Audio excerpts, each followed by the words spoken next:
Do you know what's supposed to go into Garland's recycle bins and carts? We'll tell you why what you put out to be collected is so important. He's advising that they are starting to release the animals from their enclosures at this time. Minutes matter when getting the right information out during an emergency. A drill held in Garland preps North Texas public information officers for a real disaster. Did you know that Garland's mayor is a shutterbug as well? We'll tell you all about GarlandEyes.com and a special exhibition at the Granville Arts Center.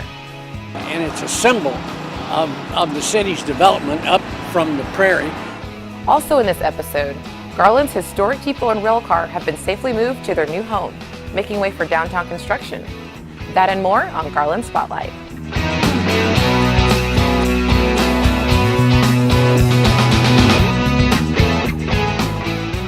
Hi, I'm Trelana Pollard.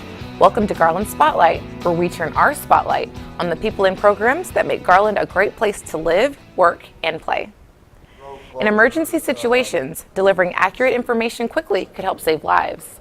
Recently, North Texas public information officers gathered in Garland for a drill to help prepare them for their roles in a real disaster. Here's to me the important things that we should be able to give them is our locations for shelter and where they can get supplies and hospital.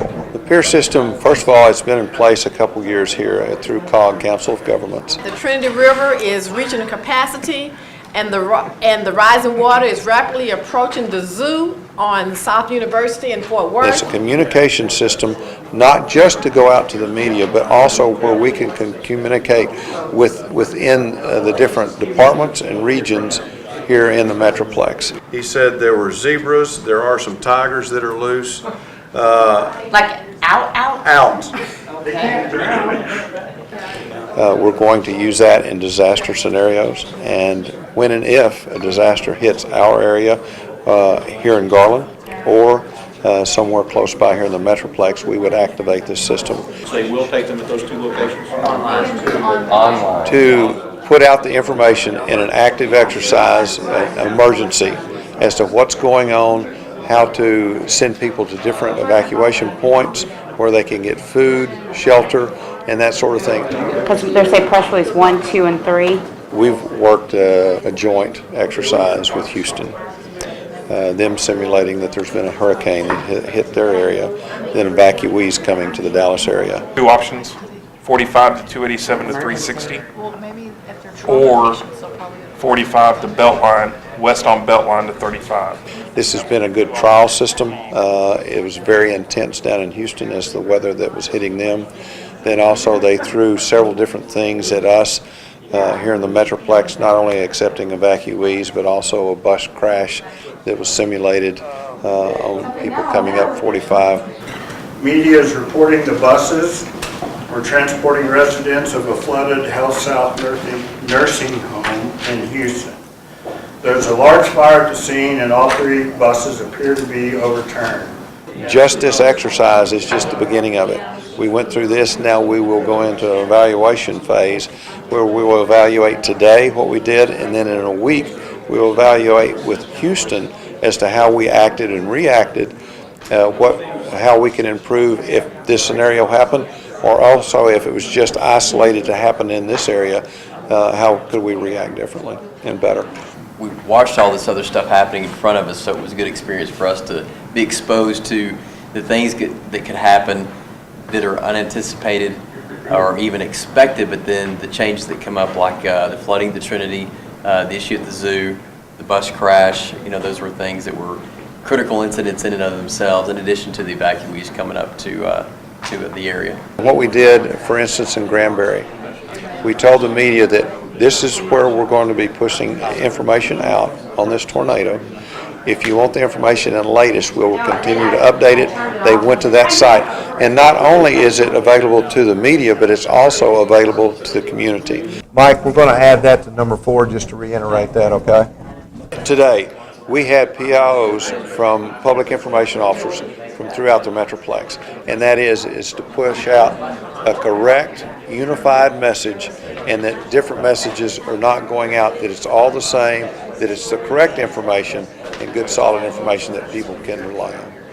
So it's another way that the community could keep up with what was going on during a disaster. The pier system was last used in May 2012 during the Granbury tornado rescue effort. Next, Garland residents are doing a much better job putting the right materials into those recycle bins and carts. The problem is what's called contamination, items that many people think can be recycled but actually cannot.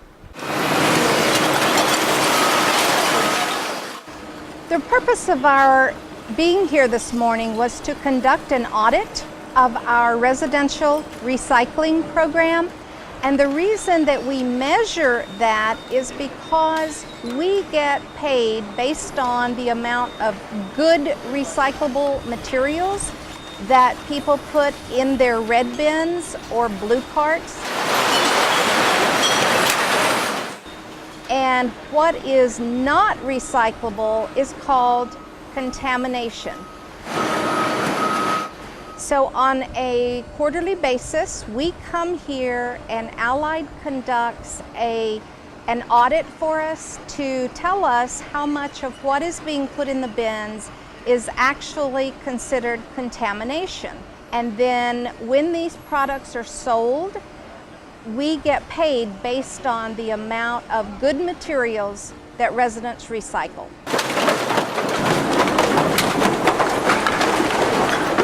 The reason that we have to sort everything is because in this day and age, most recycled material comes in commingled, which means all together. We do have a lot of material that people think that they should be recycling, but isn't really a recoverable material. Your water hose, diapers, yes, diapers. People throw away diapers thinking that it's recyclable. It's different types of appliances. Anything that people think that can be recycled, they will throw into their recycle bin. What happens is people know that we recycle plastics, and so they think plastic bags, for example, are recyclable. However, as we have seen in the sorting process, plastic bags tend to jam up the machinery at the material recovery facility. So what I always recommend is take those plastic bags back to the store where you got them. Most stores have a plastic bag recycling system, and then those plastic bags are handled separately, so they can be recycled, just not in the residential program. Well, for recycle programs, it's extremely important that they adhere to what needs to be put in there, because that's the material that actually gets recycled. If you're putting in things that aren't on your recycle list, then it's probably not something that we're going to be able to recover here, and it's not going to be used as they intended to be used from a recycling purpose.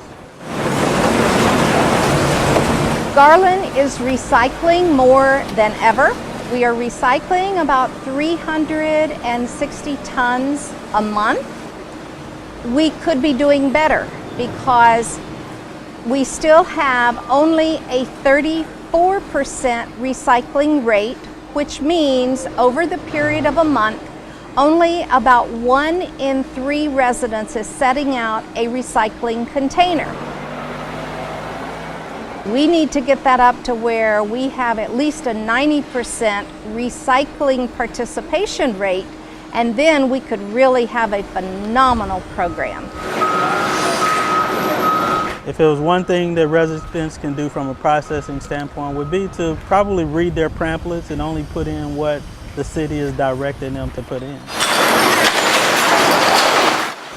In Garland, it is important for people to recycle, so we need to get that 34% up to a much higher percentage, because Garland does own its own landfill. So when we are taking the recycling and picking it up curbside, it keeps it out of our very own landfill and extends the life of that landfill. And that's what recycling, that's one of the really important reasons why recycling helps the city overall. During the last quarterly audit, contamination rates had dropped from 25 to 17%. Good job, Garland. Did you know there's a photography website that focuses specifically on Garland? GarlandEyes.com was started by Mayor Douglas Athis who's a shutterbug himself. Art Center Director Patty Granville spoke with him about a special exhibit. Thank you, Trelena. Joining me on the set today is Doug Athis, our mayor, who has so many talents that people don't even know about. He's a photographer, and he's the creator of Garland Eyes, which the exhibit is going to be here at the Art Center September 16th through October 30th. And Doug, let's talk about Garland Eyes and how long ago you started it. Well, Garland Eyes is 3 years old. It's mostly photographs of Garland.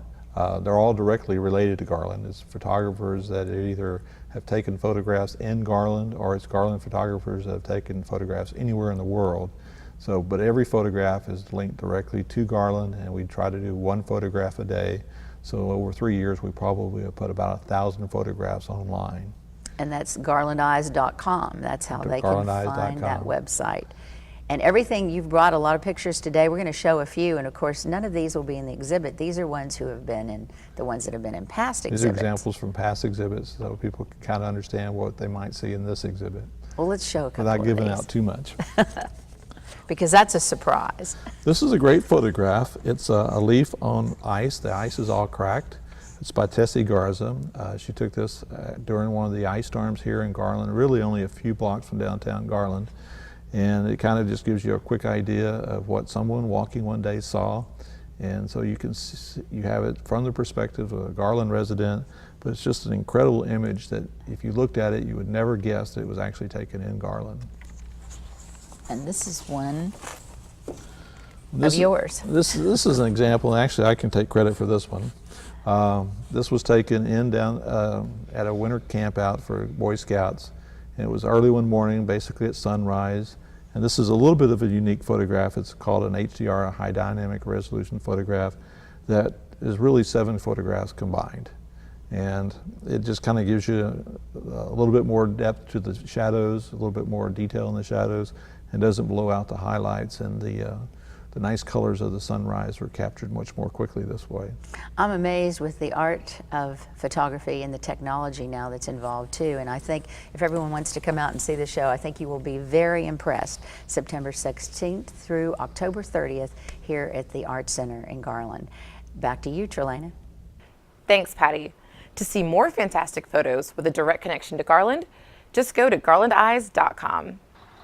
And finally tonight, after months of preparation, Garland's railcar and depot have been safely moved to their new home just a few blocks away. The historic structures were moved to make way for the second phase of the city's downtown redevelopment project.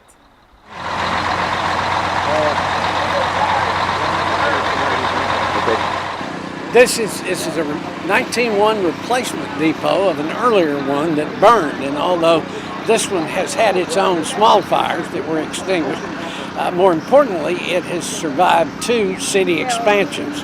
The first being the joining of the 2 ends of 5th Street back about 1970, and now this one with the expansion of the downtown area. Our choice was, as presented to us, was to leave the structure where it was, which would have been basically hiding it behind the new buildings, or moving the structure as we're doing it now.